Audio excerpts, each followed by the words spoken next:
Justin, thanks so much for coming on the show. Thanks for having me, Justin. Pleasure, great to see you. Yeah, good to be here. So you've been all around, been doing a bunch of stuff.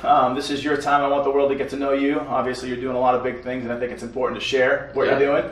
So please tell the world who you are, what you do, where you've been, and how you got here today. Yeah. I'm hello world. I'm Justin Sullivan, certified financial planner and wealth manager. So I've known Jesse for several years now. Yep. Built a good friendship, but for me it all starts back in Philly, where I'm originally from.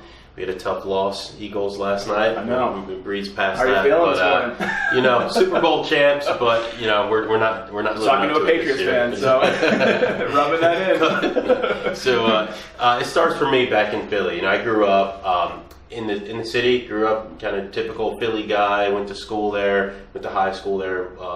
And grew up in a pretty kind of urban environment. Lots of good and bad things that go along with that. But sure. I was able to go to University of Pittsburgh for college, study finance and economics, and really was inspired by this concept of the technical side of finance, but also with the personal side. Sure. I never really felt like I was the smartest person in the room, so I was like, okay, going heavy technical may not be for me. Probably not the most extroverted person in the room either, but I think I've got the right mix of both of those. Sure. That really fits me for a career working with individuals. So yep. I would find out that wealth management was the place for me. I got involved in some internships to help explore that further. Awesome. And I've gotten to a career as an investment advisor at a bank. And wow. I've been doing that for 11 years, and more recently got into a management role there. So 11 years, basically most of your life. Yeah, pretty much. At least a third of it. Right. So a lot of unbelievable self-awareness there and figuring out where you wanted to go and how you fell into these things. And so walk me through kind of growing up a little bit and some of the highlights of growing up and then walking into your first career with finance, and then how did that progress? Yeah, being really transparent and personal here on some of these things. I grew up, my mom passed away when I was very young. I was in second grade. Yeah. I grew up in a blended family. I had a lot of challenges around that. Part of life just kind of wasn't the typical sort of fairy tale story. And but however, later on in life, some of those seeds that were planted early on would later develop into this curiosity around wealth transition. Awesome. like a way to escape. And I really think that part of the benefit of America and just our society is being able to move into a different realm if you can make wise choices Sure. with your finances. And I advise people all the time, you don't have to make $1 million a year. Like, you just need to be really smart with what you do make and maybe look for different streams of revenue and living consciously. So have your money work for you, make wise decisions. Exactly. Yep. And so evolving even further down in that pathway was my understanding and learning about passing down of wealth from generation to generation. Sure. Specifically, I remember learning about how a trust works and this concept of people, even if one person in the family makes it big and they set up a trust and such that the people in the family can just live off the income. So could you imagine how life would be easier if you go into college and instead of having to work, you can pay for your books and your food and some basic things. Focus on the task at hand. Yeah, and just because someone made it big and set up a trust such that you can get some of the income, you're not even requesting it for anything big, but just,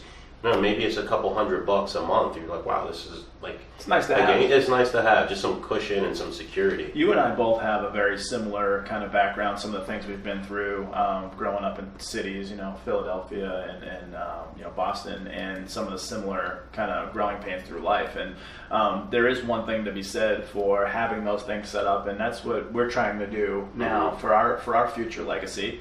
But at the same time, those bumps in the road and those kind of issues that people have to overcome, there's something to be said for that too. Yeah. So I think it's a good mix of both. If you can at least set up a plan, have something in place for you and the family, but also kind of let them skin their knees a little bit and learn and kind of grow both sides of that. I think that's kind of the balance. Yeah. So, I struggle. I have struggled at times with maybe it's even like envy or jealousy of like going from this city environment, going from this kind of lower middle class upbringing and not having a whole lot, always didn't miss a meal or anything, but not having much, and then going into this corporate society where people are cared for. And I think the envy or the struggle around that was like, these people have got this security blanket. They can take more risk, like Right. they've already got. And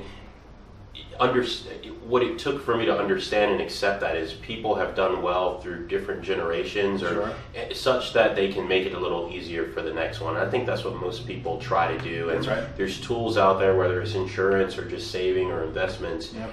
that the simple thing from, you pass away, you can either be a burden to people where they've got to pay, or go on GoFundMe or do a fish fry to pay for your funeral. Sure. Or you could leave enough to pay for yourself, or you could leave even more to help other people. So bringing that all full circle, Jesse, is just like this concept of you can live for yourself. You don't need to prioritize the next generation. Like, make sure you live a full and abundant life. That's right.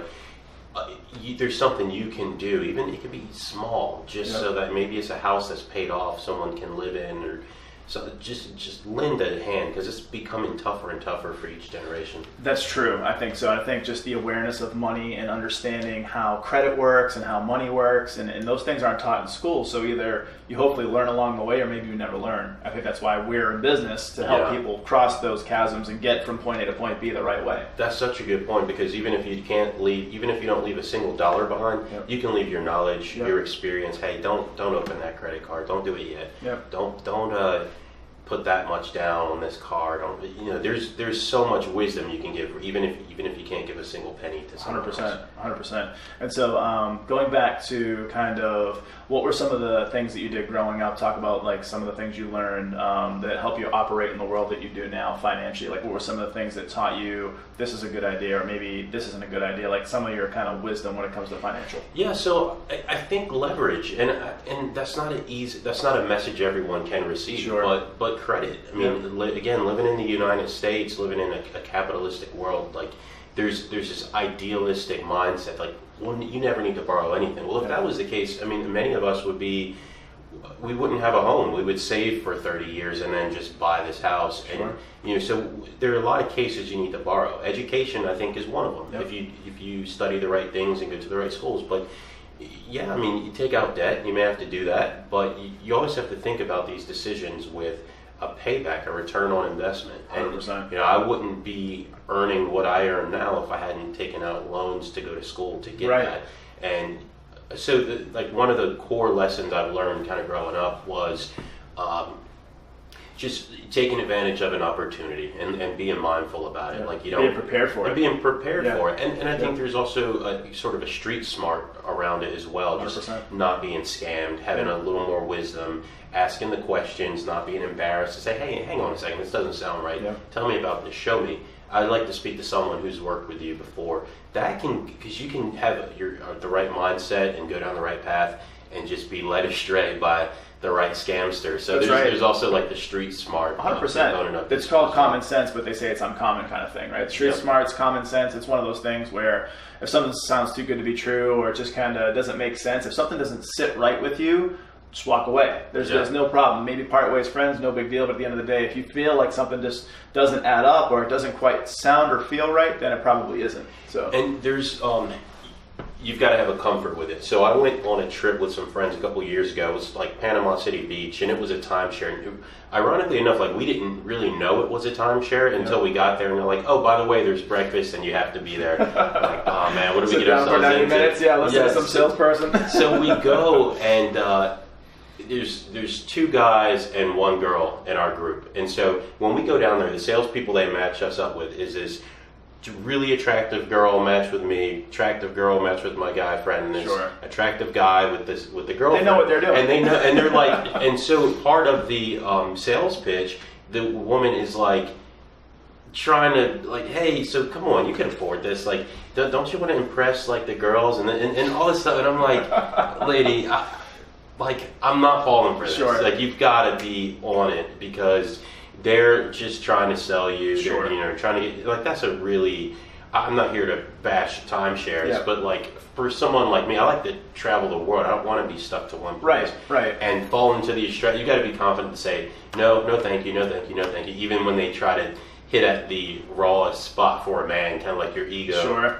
Like, come on, you can't afford this. Like, Yeah, I probably could, but this isn't what I want, so no thanks. It's funny you bring up timeshares because my wife and I have actually taken advantage of a couple in our lives where, so the first time she went on a timeshare tour with one of her friends, and she came back with a timeshare that we owned for a few years. So after that one, as a family, we decided we weren't going to do any more timeshare stuff because we'd never even used it. We didn't go on these tours. So basically they sold us a bag of goods. We bought it. No worries. Things happen. We move on. But now we've actually utilized the timeshare tour once or twice since then, just to be able to come on in, check it out. We use their services. I mean, like we were open to if it was a good property, if it was a good service, taking a look at it. But we just kind of knew that, hey, listen, we'll go do the timeshare tour, check it out, and see if it'll be something we want to do. And if not, then we just enjoy our vacation. Right. So we both learned a thing or two from the timeshare tours and kind of what to expect and what to prepare for. And speaking about being prepared, I know that your financial wisdom and your experiences you've been through that have led you to this point are valuable. So I want to kind of touch more on that to be able to give back to the viewers. You were mentioning back when you were in high school, kind of things that you learned about financial, some of the wisdom you have today. Can you expand on that a little bit? Education is, there's a huge topic you could go into on education and the way things are set up. But one thing that was unique about where I went to high school in Philly, the high school is called Central High School. It was a magnet high school. So this was just kind of the kids that were the smarter kids across the city that were applied to get in and tested to get into this school. And what that meant was socioeconomically, you had people that were from all different spectrums. You even had people that were like from the suburbs, people that had a bunch of money that were trying to get their kids into this Philly public high school. Sure. Probably breaking the rules to do so, using the neighbors or friends, family members' address to get in. Sure. But that was kind of the starting point of like wealth and wealth disparity. Because when you grow up in your bubble, you're normally around other people. So even if you grow up poor, I don't think people really recognize that they're poor because everyone else around them is in the same situation. Right. You grow up rich, you probably don't realize you're rich or that other people are way less off than you are. Because you see the same things over in the exact same mix. So going to this school kind of exposed me to, some people were in the same clothes every day to school, and but they made do, and they were funny, and they were cool, and they kind of overcame those struggles. So that was kind of the first point, but also the things people were dealing with, and kind of going to a school where high school is an interesting time, and for a lot of reasons. There's so many movies and books that are created from it. Sure. But I think the things that people experience in high school, whether it's like family issues, losing family members, being in Philly, a lot of people, including myself, have lost siblings, like family members, to violence, and there's drugs and all this stuff that's going on. And so you're around people in this like pivotal time in their lives, and when you're in certain environments, there's like all this craziness is happening too. So I think I would attribute like my awareness to wealth to kind of have begun in high school. Sure. Going off to college, pretty similar story, and just getting to know a bunch of different people from instead of the cities, kind of across the state and the region. So that's kind of the only other thing I'd bring up around like awareness of wealth, and I challenge your viewers to kind of contemplate where they first started to be. For sure. And thinking about that as well. I think it begins with awareness. Self-awareness is a big thing that most people should get to know pretty intimately. And if it can start at a young age, and it's all about being honest with yourself and other people. Because generally, what's going on, what's happening. It's just having the courage or the aptitude to be able to say, this is what's going on and this is where I want to be. Now, getting the training, the coaching, the learning, the education to get there. And having that honesty to say, I may not be where I want to be now, but this is where I want to go. How do I get there? Right. And following that path. So it sounded like you were very motivated in that sense, where very similar upbringing, both of us, and we kind of had to make our own way in a sense. And we did, right? And so you went from the magnet school and you went into college. And so talk to me a little about your college experience and some of the things you learned there. Yeah, I'd say, the college experience, one thing I've recognized in college is just like how education works and how your mind works around education. Because really, if you don't have the interest in it and the curiosity in it, it's not going to stick. That's right. So a lot of my classes, I kind of got through, I got decent grades, but it really wouldn't come back to life until I had these internships and it was like applicable for me. Like, this is what this is. I'm like, I wish I could go back. They need to make college where like, hey, I already paid for this. can I go back and right. just do some refreshers? I just want to like go back now that it's applicable and touch up on these things. Yeah. But another thing I would bring up, and it's something I feel passionate about, and it'll come up throughout our discussion, but around like systems of wealth. Sure. And I think we really need to. A lot of people talk about financial literacy in school and education, and we need that. But I think we also need financial history of the United States and about like how things got how they were, how certain people got wealth and how certain people didn't. Because that way we can learn from the past and kind of break the cycle. If you're an immigrant and you come and you're like, well, this is my place, like this is where everyone else is, and we're low and we have these jobs and we don't have any wealth. Are you going to like let that be perpetuated, or are you going to say like research and learn about the past, how other people have come to the country over the years and have started small businesses and have developed, or specifically in my culture, like in African Americans, like, hey, there were times where we had like massive wealth throughout the country. There are systems that were put in place, like redlining, that kind of has distorted districts where like schools are not funded. They're funded on a very the way they tax should base. be, right? Yeah, and so like it's not about learning it just to like, oh, this is unfair. It's about learning it to say like, I'm understanding how this system works, how it has worked, and here's how I can move ahead from it. So that's something I have started. That was something that was kind of birthed in the college space too. Like, how is it that certain people have this and certain people don't, and how does that change? And it helps you think about things differently. It helps you vote differently. It helps you communicate messages differently. But most importantly, gives you like a confidence and a newfound hope. Like, hey, I can change this. I can break this. So what if I had a kid at a young age, or so what if I'm adopted, or so like I can. There are systems in place. I recognize how they're screwed up, but I can work this. I can make this work for me. Yeah, I think knowing the real history for what it's worth, and then being able to apply the good and the bad. So if there's anything that was good, that you can move forward and continue to follow the path. And I think the bad experiences help us too, because we never want to revisit them, and we try to prepare ourselves and our future generations to not rewrite history that way as well. So I think that making sure that we understand the past is key to the present, but also working on it and having a vision of this is where we want to go, this is where we may not want to be again, and like staying on those roads to getting to where we want to be. So that's definitely huge. You mentioned doing some internships. So were you doing financial internships, or were they different types of industries? Or they were financial internships. Okay. So I'll give a shout out to this group. It's called Inroads. Inroads is a group that helps I believe it's women and people of color get matched with companies for paid internships. That's great. But it's more than just a matching. The value is really added in the preparation and development. So I'm a kid growing up in the city, I'm talking a certain way, I'm behaving a certain way, and then you try to throw me into an internship. That could really be a recipe for failure. For sure. I don't know what I'm supposed to wear. Like my image of dressing up is different. Like a suit and a tie might be, I see young guys today, and it's not their fault. I'm not knocking anybody who dresses this way. I haven't seen you dress this way. But like a pink shirt and an orange tie, and like something that is just like, maybe they view it as like, hey, this is bright, but there is sort of a structure, like a corporate structure in certain industries like banking. It's kind of like white shirt, blue shirt, navy suit, gray suit. It's pretty simple. So, but if you don't know those things, you may be influenced by maybe what you see worn at church. So, or what you see worn at a funeral or something. So you don't know. So the point is the training, the development, how to speak, how to interview, how to write your resume, what to wear, what to dress.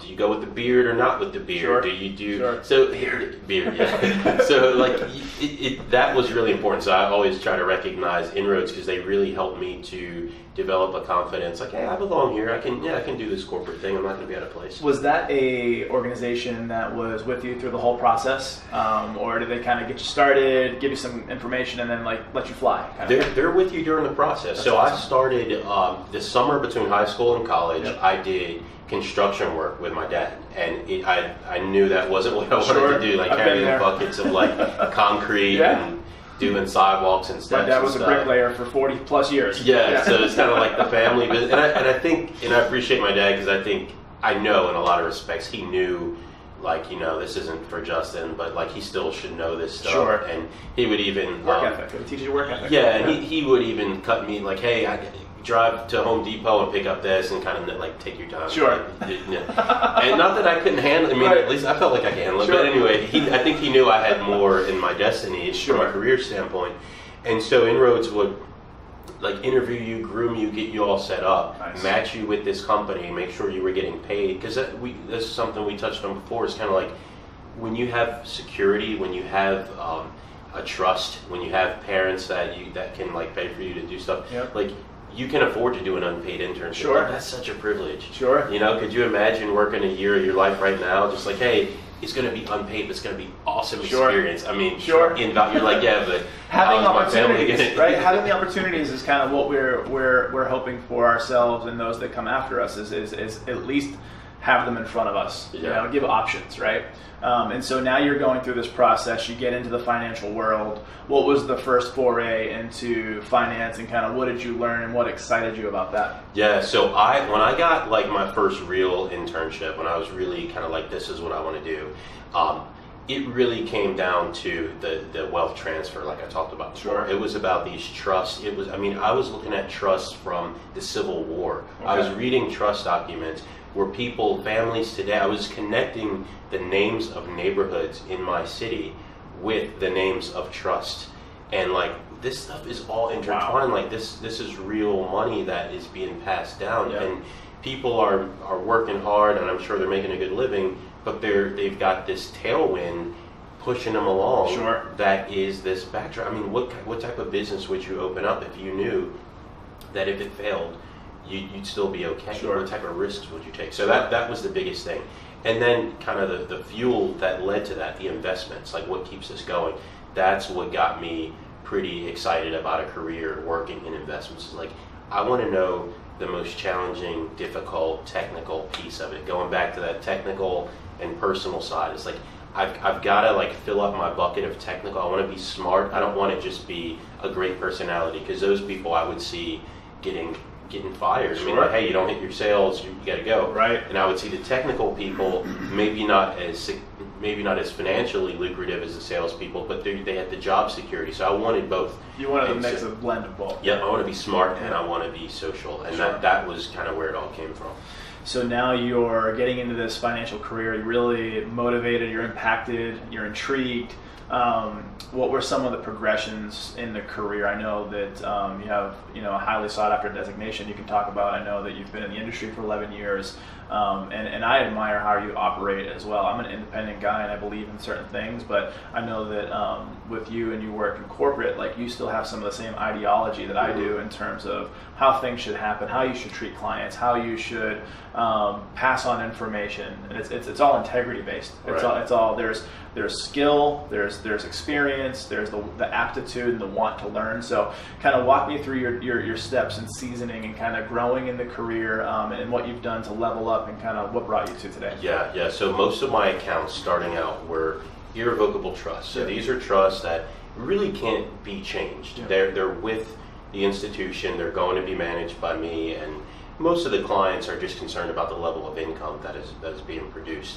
And so I really am thankful to have a starting point in my career where I had a roadmap for me. Like I was working for an institution that had laid out the best thinking. It's like, hey, here's how this asset allocation should be laid out. If this person is 65 years old and yada yada, then they should be in this percent stocks, bonds, this international, domestic, small cap. And I was able to kind of, before I could even have it form my own opinions about it, I was like, okay, well, this is well researched and this is what I'm going to stick with. So I got years of practice just learning about asset allocation, long-term investments, long-term expectations. And for the clients, just suitability, making sure we're making the right decisions for clients, and their best interest is our best interest. Exactly, aligning that interest together, and really just like, my brain was being sheltered from all the media that is out there that tells us sensationalize. Everything's going up. You got to get in now. Panic it's going down. You can't operate like that. So how many clients do people like you and I work with? Like, well, the market's down. Why aren't you selling everything out? Right. And it's like, I got years of really good training around stay the course. Like, I know it may sound boring to you. I know you want to talk about it is very much a long-term game. It's a lifelong game.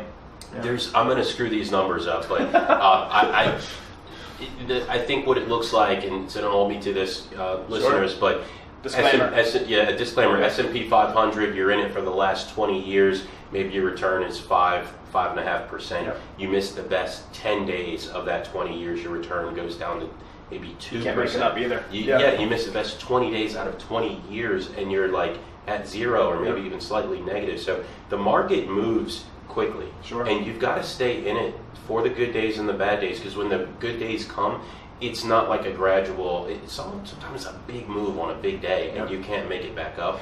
Do you have conversations with your clients? I'm sure you do, but like when in the process do you have conversations with shaping their mentality around this? Because it takes out so much of the angst. It takes out my clients that feel stressed and overwhelmed, and I provide them clarity, and I'll get into detail in a moment. But for you, where are you having these conversations, and kind of like a roundabout way, what do they sound like, and just coaching your clients? Yeah. So it starts with your goals and objectives. That's what are you trying to accomplish? Because a lot of people say like, hey, I've got this money, do your best with it. And it's like, no. Right. We're not going to do your best.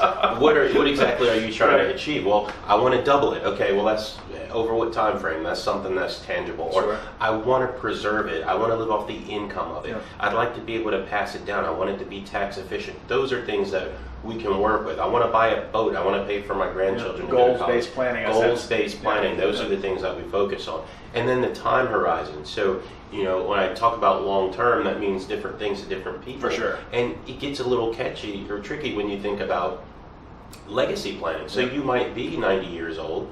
You say, well, I'm not going to be around here forever. But you've got $5 million. Like, you're not going to spend all of that. Should we be ultra conservative knowing that you're not going to be here? Or should we continue recognizing this money is going to go for, like, it's going to outlive you. It's an entity of its own. We don't want to put it in one single stock and that, it fails and now you're living on the streets. Right. But like, how do we balance, how can we make this $5 million work for you today, but also work for your legacy in the future? So that's the discussion that's happening. It's always about time horizon. It's always about goals. It's always about risk. But a lot of it, Jesse, is about expectations. I spend the majority of my time setting expectations with clients because buyer's remorse is real. And you can, I've seen you work, you can get the client excited to go, but the second they leave your office or leave that appointment and they get in that car together, or the first week that the market goes down a little bit, they're talking about you. For sure. They're like, does he know what are we sure? Buyer's remorse is real, and I'm always talking about setting the expectations. You do know this could go down. It's not going to be a big deal. Over the long term, it's going to do this, and that's how the conversations go. So that's exactly right. I think that setting the expectation and behavioral coaching, I do a lot for my clients and understanding them when I first even onboard a new client.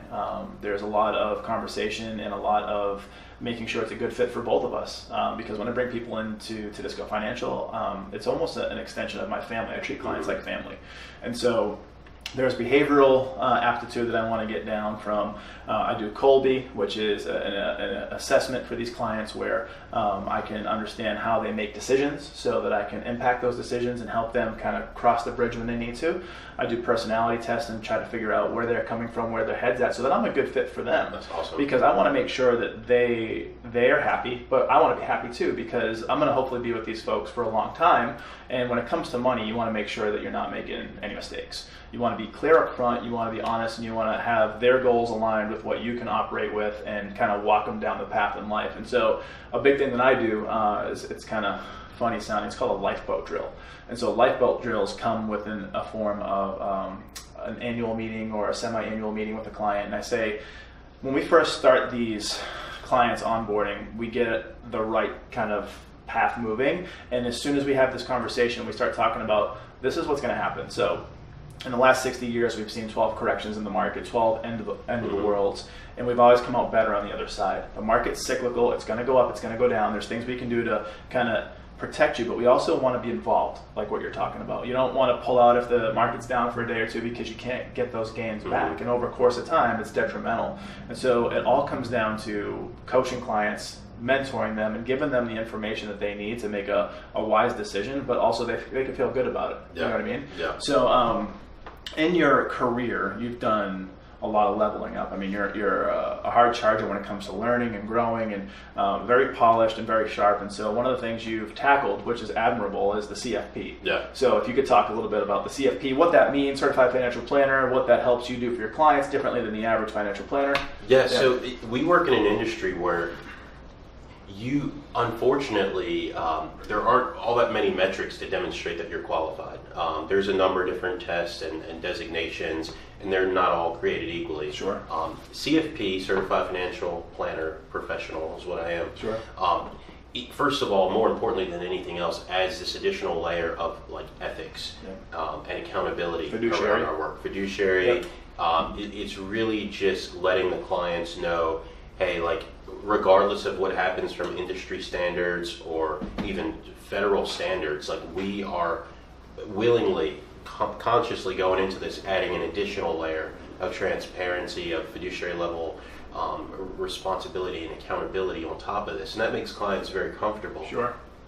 We've also got the education, we've got the years of experience, but we've also got the education components that we've gone through that include insurance, retirement planning, estate planning, and more, just to demonstrate that we've got the qualifications, we pass a rigorous exam, right. We dedicate ourselves to ongoing learning. Yep. So it's one of the best decisions I've ever made. I had a mentor advise me to do it earlier on in my career. I'm so glad I did it. I actually failed the first time, which was like, it's tough. So heartbreaking, because there's so much time spent learning and studying. But part of it, if message to anyone out there who's studying for it now or pursuing it, what I learned, I was young going into it. I hadn't dealt with life insurance for myself. Sure. I hadn't, retirement planning. I was contributing to a 401k. That was about it. Like most people. A lot of people learn in their own personal experiences, sure. Doing your own tax returns. So there's part of the CFP curriculum that you actually really benefit from just by having your own life experiences. Sure. Someone passes away and now you know what settling an estate actually involves. So so don't be discouraged if you're one of the people out there and younger. You'll get it. Just keep studying and keep learning through your work. But CFP is an incredible designation, very important to me. In fact, I'm a spokesperson for their CFPPro campaign, which tries to get women, young people, and people of color to consider careers in the profession, because we're way underrepresented. Women alone, there's about 80,000 CFPs worldwide. I think women make up about 20% of that number. Yeah. African Americans, I think, make up 3% or less of that number. So it's there's a definite need. There's a need for it, and for younger people, there's more older CFPs than there are younger CFPs, and so you've got baby boomers retiring nonstop. So there's a need for a replenishment of talent, diverse talent, and so that people are going to be in different communities, in front of different people, spreading this valuable knowledge. Yeah, and I think the huge thing, number one, is a noble calling for you in trying to give back what you've learned and help other people, because I'm sure that just like me, people have helped us in our lives, and we want to be able to give that back. So kudos to you. And then also, I think that having that designation, having the awareness, having the life experience, it really allows you to talk to a ton of different people. There's all different personality types. There's all different kind of people that believe different things. But when you have that kind of core belief in who you are and what you can do, that really resonates. And I think that just being true to yourself and living your purpose and your why, a lot of people, you'll find your people that you want to, help. Yeah. And so I think that's a huge testament to who you are. So keep it up. Yeah, I appreciate it. So tell me about a time in business where you had to learn through mistake, not mistake, whatever you want to call it, but like something that helped you operate better for business. Yeah, I'm constantly learning these lessons, and one that I'm learning even today, even more recently, is just when clients, like, you have to add this salesmanship to your business, specifically around performance. And so kind of the topic we were speaking about before, our clients come to us with, I used to say wrong thinking, but I'm not going to use that anymore, just a different way of thinking about investments. And what I'm learning is it's not their fault. They're influenced by a number of different things. It could be commercials. It could just be like literally like, hey, there's these ridiculous commercials out there like, hey, I'm on a plane and I got to check my phone, my options trades are like, this is not for ordinary people to be doing. But even more noble call, I mean, you've got like biblical principles that clients come to us and say, well, based on this, like I want to give you this much, I'm going to give this person this much and this much. And there is some benefit to doing those things, but I think it's our responsibility as professionals to partner with their way of thinking, not just cut it off, but partner with it. And then they say, well, I want to beat the S&P 500. And to ask why? Well, why exactly do you want it? Well, because that's how else will I know if I'm doing well? Sure. Well, we can talk about your goals and we can actually like do some planning and determine maybe it's like 6% on average that you need to get each year to reach the goals that we discussed. If that's the case, why are we chasing after a benchmark that is adding more risk than we even need to take? So, what am I learning today? What is a lesson is just reaching out to clients, meeting them where they are, adding that salesmanship to say, hey, I just want to call you and let you know your portfolio is doing really well, because they won't know otherwise. Like, you have to follow up and make sure you're letting them know when things are good, and when things are rough, don't leave them hanging in fear. That's when they need you the most. That's when they need you the most. That phone might weigh 100 pounds, but you still got to pick it up and say, this is what's going on, I got your back. Yeah, and part of it, like I've experienced guilt with that, like as if it's my fault, and I literally have to tell myself, like, this is not my fault. Like this is what the market does. This is normal, and we've talked about this. You can't let your client's fear even hop onto you, and you're like, well, I'm sorry to say that your portfolio is down 3%. And you say, hey, your portfolio is only down 3%. Like over the grand scheme of things, this is nothing. In fact, I see you've got some cash here. I think we should buy some more shares. Because for most people, it's better to buy low, right? So when the market's, I can't wait for when real estate goes down and when the market goes down, because that's an opportunity for me. I'm like, get excited about it. So that education, that knowledge empowers them, and you being their sounding board and you being their confident when it comes to money. I mean, that's one of the most important things to people, one of the most sacred things to people. It's just because most people aren't naturally open to talking about it. Most people don't want to discuss financials, and so it's just that weathering through the conversations and shaping mentalities, I think, is what it comes down to. So it sounds like you're doing that with your clients. That's our job, is to collect the data, to bring our experiences and training to a mind that is inclusive of some fear, some lack of experience, some getting burnt in the past. 100%. And all this stuff is going on, and our clients are before us, and we're able to explain to them the right way to go. And furthermore, we're also able to demonstrate to them, like, hey, we can take a step back from the investments. Like, this is important, but what's going to happen to you if you become disabled, right? Like today. Right. What's going to happen to you if you get sued? What's going to happen to you if you die? Like, what's going to happen to your minor children if you and your wife pass away? Who's going to make that decision? Do you have a will? Like, those are the big things. Investments down 3%, up 5%. Like, we'll work through that. I'm not trying to dismiss that, but let's also tackle like the real big issues as well. Yep. No, 100%. I think that those are building blocks of confidence. And if you do have a will in place, which everyone should have a will, a living will, something they should have a directive. Something happens to you or your family member, what's going to happen? How are your kids going to be taken care of? How is your family going to be affected?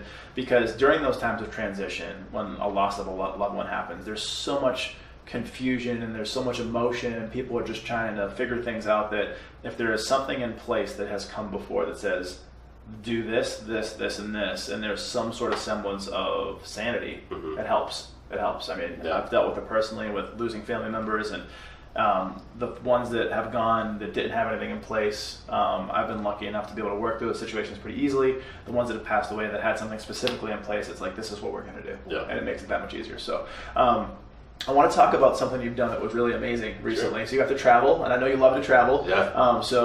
My ancestors come from here, Italy. You just came back recently, so tell me about your time in Italy. Yeah, so I had an awesome time in Italy. I went for two reasons. One is because there's a discount travel site that I follow, and I get these deals. They're not always from Atlanta, where I live. So sometimes like, oh, that looks really good, but that won't apply to me. But when they do say Atlanta, I'm like, wait a minute. And you only get like 2 days to lock it in. What's the site that you're using? It's called Scotch Cheap Flights. Okay. So Scotch Cheap Flights. It's it's an email distribution. You can either pay maybe like $30 a year to get like more of them, or you can do the free version where they just send you a few. But it's nice to wake up in the morning and you're like, oh, Atlanta to Paris for $400. Like, wow, this is like, I'm Might on have it. to take So, it, yeah. yeah, and so that was the reason number one. It was like the deal I got was ridiculously cheap. And then the other reason was one of my favorite shows, Master of None with Aziz Ansari. Oh yeah, love that show. Season 2, he goes to Italy and does this cooking school, like a legitimate cooking school, and is being trained on how to make pasta and stuff. And this is Clash of the Cupcakes.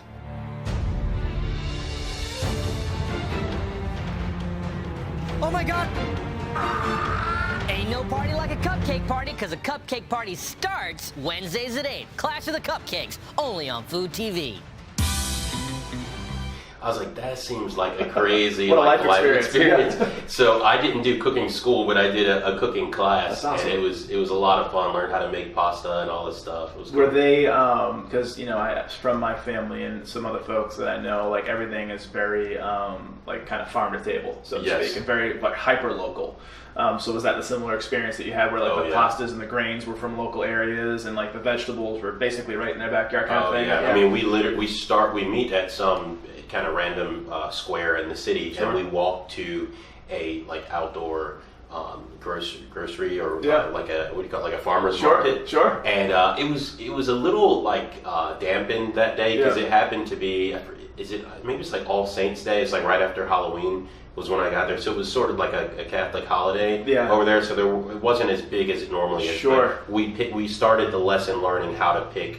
Like how to pick the right tomato, how to pick the right eggplant, and all this stuff. So it's funny you bring those two ingredients up. I have a garden in my yard, and we had some some friends come over for the weekend, and I did homemade gravy, which is sauce, marinara sauce. But depending on where you're from, we say gravy.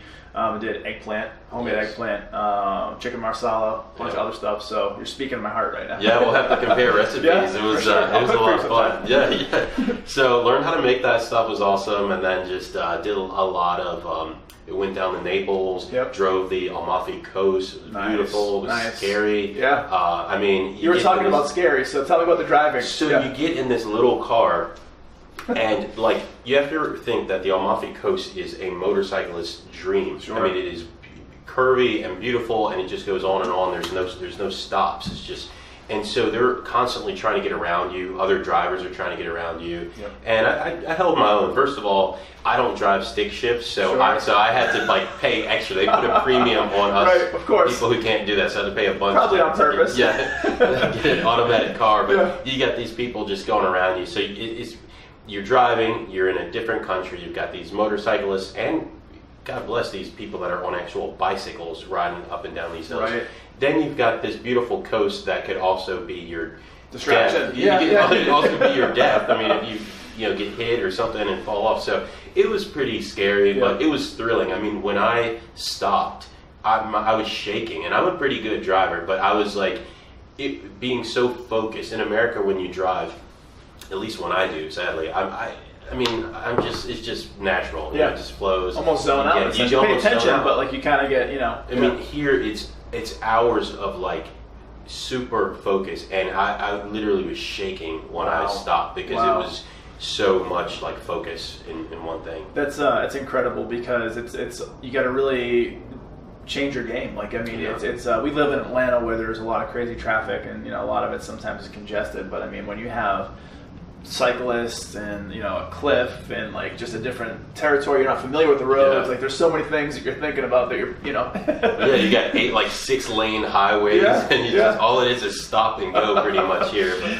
it was a thrill. So you mentioned cooking, and Italy, and the cuisine is amazing. Some of the best foods have come from there, like pizza and pastas and things like that. And so you mentioned kind of like in a way to bring back to your friends and family that you did this cooking class to be able to impart on experiences in the future. It's like reading a book that you really love and giving the book to a really good friend and kind of passing on a part of yourself. So what did you learn to cook? What was your favorite thing? What will you be doing with that new knowledge? So I always think about it like I could come back to family and friends like, hey, I got you this shot glass or this postcard, or I could just like have an experience, or I could just invite people to dinner one night, like, hey, I'm going to make pasta, you're welcome to come over.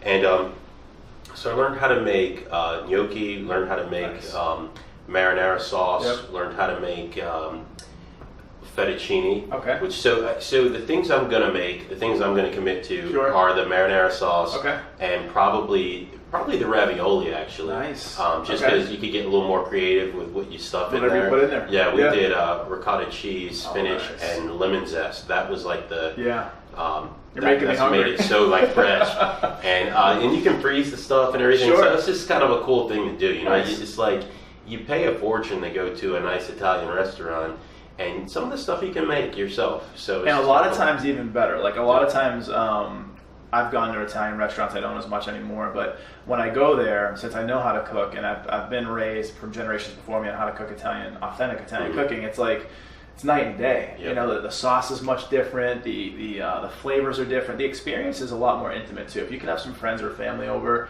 and you can get your hands dirty together, or you could be there and the music's on and you guys are having a good time. I mean, it's a life-changing experience. It is. For sure. It is. I definitely suggest to your listeners, Yeah. think about like when you're going to go, if you're just doing a weekend trip, then don't bother because it is kind of like a half-day experience. Yeah. But if you're going somewhere for a week, especially to a different culture, a different part of the world, find a cooking class and just, it's fun. They serve wine normally, and it's not all work. There's some play There's there some as play, well. for sure. Like the reward is building up as you're making this stuff, and then you get to sit down and eat it. Was there anything else, just takeaways from the experience that you had there, from the culture, some of the customs, or any interesting experiences in general? Oh yeah, I mean, I am on a kick of the Roman Empire right now. Like, nice. I've got to find the next book. Then I know there's a good like docu-series on Netflix right now about the Roman Empire. But so here's what I took away. Every time I leave the country, I come back with this deep philosophical thing, and it's just like Good for you. the rise and fall of empires. Yeah. I mean, you've got these empires that do so much, and there's two things I take away. The first one, which is kind of weird for me to say, is like this understanding of taking over other places. Sure. Like, I don't like that, but I think there was just kind of like this expansion and like development. But the way the Romans did it, it wasn't all kill, enslave, rape, abuse. Sure. A lot of it was like, hey, we're creating a path for you to become a Roman citizen too. That was kind of the unique thing about them. Yep. They had systems of Somewhat of a democracy in a somewhat sense. of a democracy. They had they created a senate. They created even like a welfare system for the poor. Like, what are we going to do with it? I mean, first of all, they're going to revolt and rebel, and like we're going to have a horrible life. Like, we've got to find a way to keep the poorest among us like somewhat afloat. And I'm just really impressed by the Roman Empire, and so. But the big takeaway, one being kind of a new look at like how empires expanded, but the other thing is just how they rise and fall. That's and right. It's just like a scary thing to think about. Like, you could be, here we are in the US. Yeah. It's You like, feel like we could be there too with technology I mean, and AI is coming on and all these different things. it's almost like we will, and it's not like a gloom and doom, like, hey, leave, bunker down, but I'm not even saying it'll happen tomorrow, but even if it's 200, 500, 1,000 years from now, eventually, like, the world is going to look a lot different. For sure, and hopefully for a lot better. Yeah, and so, like, just the rise and fall of an empire. And what will people say when they excavate Atlanta, Georgia, and they're like, hey, what have we found here? And it's like biscuits. We found and the Justin Sullivan, greatest wealth management of all time. Look at this Jesse T podcast that we found. Oh my God, we got to play this. That's so funny. Justin, this is the time of the show where the viewers kind of get to know you a little bit more in detail. We just talked about Italy, beautiful place, beautiful experience. You're able to kind of come back and share with the world. So I want to know a little bit more kind of rapid fire.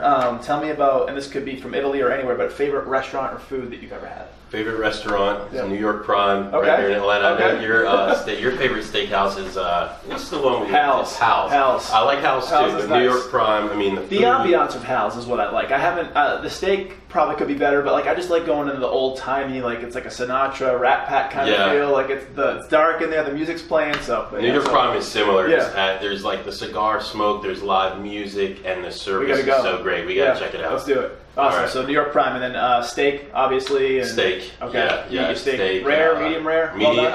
Over the years, I've been getting rare. I'm at medium rare now. Okay. Rare. So you were always like well done. As a kid, it was like well done. It was like, you don't know any better. So you're close to growing up. Obviously in Philly. Pittsburgh's not too far away. And so, have you ever had a Pittsburgh style steak before? Yes, and that's how they do it at New York Prime. That's how they do it. Like super charred on the outside and delicious on the inside. I'm a rare, medium rare kind of guy, but when I can get a good Pittsburgh, unbelievable. Yeah. So craziest thing that you ever did or ever happened to you? So craziest thing, I don't know if it's the craziest thing, but I'll switch that into like a celebrity run-in for me. Literally a run-in, because I was in high school and there's this I ran track and field in high school. There's this huge track meet called the Penn Relays that happens every year. If you're in the area, if you have the ability to go check it out, it is a fun time. Nice. And like a whole weekend kind of thing? It's a whole weekend thing. It includes high schools, but it also includes like the USA Olympic team and like versus the world. Wow, so that's really cool. I mean, half the stadium is these Jamaicans, half is Americans, because there's the only two that really matter when it comes to the sprints, at least. That's up too. And so I run. I'm getting on the track. I'm nervous. I'm like, because they switched up the order. I was kind of like the slowest of the four of us. I was fast, but of the four people in the relay, so they put me in third. But in a last minute exchange, they put me in first to lead off. Wow. And I'm like, gosh, and I was kind of smaller in high school, and these guys at the starting lineup, they're like throwing elbows and stuff. So I finished. I gave it all I had. Gets a little rough in the beginning? Yeah. I give it all I've got. And at the end, I am so sick. I'm like over a trash can being sick. And I feel a pat on my back, and it's none other than Bill Cosby. Bill Cosby is like a big deal. Are you serious? Well, yeah, he's like a big deal in Philly and a big deal in track. Okay. And that's incredible. He actually like fired the gun. So yeah, that was my run-in with a celebrity. I'm not going to make any jokes or comments from there, given his situation too soon. But yeah, that was it. And I kind of looked up, but I could not engage. I couldn't say anything. I was too. And he probably understood. I think he did. Yeah. He probably wanted to make a joke, but he probably held it back too. Exactly. Good thing he didn't. Talk about something you're currently reading or listening to. I'm currently reading a book called The People's History of the United States by Howard Zinn. It's a pretty lengthy book. It literally starts from when Columbus comes to the United States to Bill Clinton's second term. So there's a lot of history in between, but it's interesting because it's a people's history. It's spoken from the people.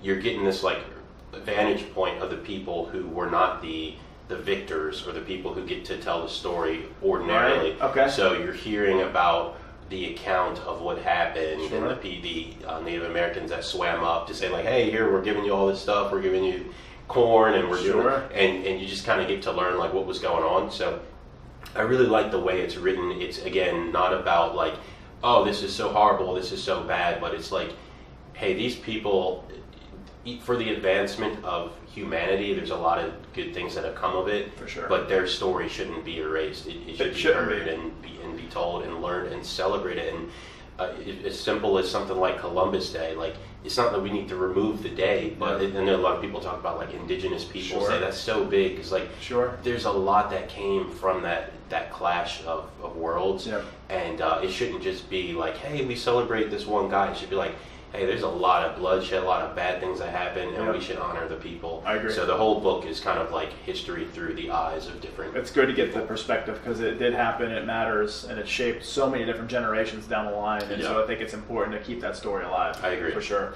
How about a time where you learned from a client mishap or mistake? And we touched on this a little bit, but like, was there like a pinnacle moment where you kind of had a chin up and like it makes you operate differently now in your business? Yeah, diversity and inclusion is a big thing for me, and one thing that happened that I learned, I'm always learning from my client engagements, is just respecting. So I had a situation where I met with a husband, and I wanted to bring a colleague of mine with me, and I got the client's permission first, and so I bought him, and everything was cool. And we had a follow-up meeting, and this time the husband and the wife were coming. And I didn't get her permission explicitly. I assumed like, well, he was fine with it, so I'm going to bring this guy again. And she was a lot more sensitive to, like, she kind of pulled me aside afterwards, like, look, I don't appreciate you bringing somebody. Like, I want to know who's going to be here, and I'm discussing her, and I was just very apologetic. So it's even when you think you've got it, I mean, it's come as a given to me. Like, of course, I'm going to ask permission before. But I had assumed in my head, like, well, if he's okay with it, I'm sure she is too. And it's a small thing to learn, but there's a lot of sort of cultural things, whether it's with a different ethnicity or background or gender or whatever it might be. Like, be sensitive, listen, and if you don't know, or if you need to make an assumption, just err on the side of caution. Trust but verify. That's Yep. what it comes down to. Like you might have the right idea, but just look for check and understanding kind of thing. And, Yeah. and it brings the client in. And again, that's a minute thing in the sense of a client interaction, but for you, it's changed kind of how you operate for the better. Yeah. And I think that a client that knows that you care about them and that you can show that, like you do, and that comes across 1,000,000%, they're just going to be that much more endeared to you as a client. So, Yeah, I agree. yeah, that's great. And then also for now, you talked about a little bit earlier before we jumped on air, current hobby or passion project. Yeah, so passion project is CASA. I've been involved with CASA, which is Court Appointed Special Advocates. Okay. It's a national nonprofit organization that helps children in the foster care system. Wow. So you've got these kids that are maybe they're digging through the trash can and a neighbor sees them, or they're wearing the same clothes to school, or just something's awry in the situation, and the authorities get called in and find out that there's something bad going on in the home. The kids have to be removed, but it's not like they're being removed with a suitcase or anything. Their items are thrown in a trash bag and they're bought in the middle of the night to someone's house. Midnight move. It's very different. Yeah, and, Yeah. and they're oftentimes split up, Yeah. so the siblings are put in different Huge foster homes. emotional scars. Yeah, and it's and all throughout the court, and that just is the beginning of a long process where maybe the mom has to get off of drugs, or Yep. someone has to become employed or move into a safer environment. And so for a year or longer, these kids are in flux, moving from school to school, embarrassed, ashamed, thrown into a new world, a new culture, stripped from all the people they know. Even if their mom or dad is doing things that aren't good, it's still their mom and dad, and it's all they know, and it's their protector. And so CASA volunteers advocate on behalf of the child who is abused and neglected, and they are with them during that entire process. It's not like big brothers, big sisters, like, hey, you're my buddy, let's play catch. You can do that, but it's really more about, hey, are you safe? Are you okay? Are you protected? Yeah. I'm going to be here with you throughout this entire process, through these different lawyers and these different court appointments and all these scary people that you don't know what's happening. Wow. I'm going to be here with you. I'm going to check in on you. I'm going to make sure you're okay. That's another huge feather in your cap. And I know that's not why you do it, but just being able to bring it back to the humanity side and helping other people, I mean, says a ton about you. And that's why I consider you a friend and someone I look up to, and I think that you're doing amazing things in the world. And so is that something that is local here to Georgia? Is it a nationwide organization? And how many children have you been able to help through this process? Yeah, so each engagement normally lasts about a year. So Okay. I've been able to help 4 kids through my Wow. time there. Wow. I'm on the board of Fulton County CASA now, so I serve in a different capacity, and I Sure. stopped my volunteer with the kids directly, and now just try to help from a more influential and kind of fundraising Sure. capacity. But if your listeners are listening into this, type in the name of your county or city and put CASA. It's a national organization, so you can do Bucks County CASA and around the Philly area, or Fulton County, or DeKalb County CASA, or Cobb County CASA. Yeah. They all exist. So you're just kind of helping the kids in your community, and really these are, our slogan or catchphrase is, I am for the child. I am for the child who's abused and neglected and forgotten. Yep. The one who the teacher doesn't really remember their name because they're moving from school to school, and they don't have their belongings, and Christmas time comes along and they're not getting any toys and stuff like that. Like, that's what we're What a huge impact, man. That's awesome. So, legacy, what do you want to be remembered for? It could be a thought, a quote, it could be, again, your full legacy left behind. What do you want people to remember about Justin Sullivan? There's a lot to leave behind, but for the sake of this and just the consistency with the investments in the career, I like to think about things in risk and return. And we touched on this a bit before. Sure. I advise people to take the proper risk and return, not just with investments, but with your life. Take on risk, but don't take on too much risk. I mean, people that are young and eager. I'm going to live my dream, and I'm going to do this, and I'm not going to have a backup plan, because that means that I'm destined to fail and to fall back on this. And it's like risk and return. Yeah. Like, balance it out. Mitigate both. Yeah, and I had a friend in college who used to put it this way. He says, "Is the juice worth the squeeze?" Right. I always love that. And that's how true. how you go about life, making each and every choice. Is this worth, like, even as a kid, like when you think about doing something bad, should I sneak out the house? Should I smoke this cigarette? Right. Should I drink this beer? is it worth it? Right. Sometimes it is. I mean, just be honest. Like, hey, if I can have this one little beer and no one will know and I'm going to be safe and like, all right, this will be fun. I'll do it. But like, should I have 10 beers and drive? Like, that's not a good worthwhile. I think asking the question is where it starts. Yep. So just at least thinking about it that way, and what's the worst thing that can happen, and maybe walk it back from there. I know that seems like a lot for people that might just want to have a sip of a beer, but that sip of a beer can turn into so much more. Yeah. And so again, I'm all for having a beer or a glass of wine or a cocktail, but like do it the right way. Do it the right way, and just apply that to all your choices in life. Everything that you do includes some level of risk. Is it going to be worthwhile? Go choose yes if the reward is way worth it and the risk is small. That's what you always want in investments and in life. High rewards, small risk. That's right. So as far as this is your time, so if there's anything you want to plug, an idea, something you're working on, it could be one of your passion projects, anything you want to talk about, and then how can people learn more about you and what you do for your business? Yeah, I covered a lot. Talked about CASA, talked about volunteering, talked about travel and business. What I would say if I had to kind of leave something else behind or leave a plug is just to work with a financial professional. For those out there, that is kind of the theme of this session. Sure. Work with someone. Take a decision today to be active. It starts with a budget, with a balance sheet. Just kind of you can create some of these things yourself. Save, make the right choices, and work with a professional. I always have to advocate for that because there's so much wealth to be had and created in our communities, and it just starts with a few good choices and snowballs from there. So to get in touch with me, the best way would be on Instagram. My Instagram is jsully2.0, or you can look me up on LinkedIn. Justin Sullivan is the name, and those are the best ways to get in touch with me. That's awesome. Are we going to get a 3.0 version anytime soon? It depends. It's kind of like chapters of life. As I evolve, maybe it'll be a 3.0. Well, that's awesome. Justin, it's been absolutely my pleasure. Love connecting with you. I'm Jesse Tedisco. This is Justin Sullivan. Please join us next week for our next show. Thank you so much for your time and attention. Thanks.